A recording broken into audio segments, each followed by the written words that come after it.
Sambucus nigra, also known as elderberry, is a plant with many uses, including treating upper respiratory symptoms, reducing inflammation, and boosting the immune system. Uses 1. Upper respiratory symptoms. Elderberry is a popular home remedy for upper respiratory symptoms like the common cold and influenza. 2. Inflammation.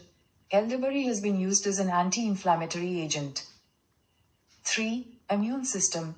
Elderberry contains anthocyanins, which may boost immune function. 4. Antiviral. Elderberry has antiviral properties. 5. Antioxidant. Elderberry contains polyphenols, which may have antioxidant properties. 6. Antibacterial. Elderberry has antibacterial properties. 7. Antidepressant. Elderberry has antidepressant properties. 8. Anti-tumor.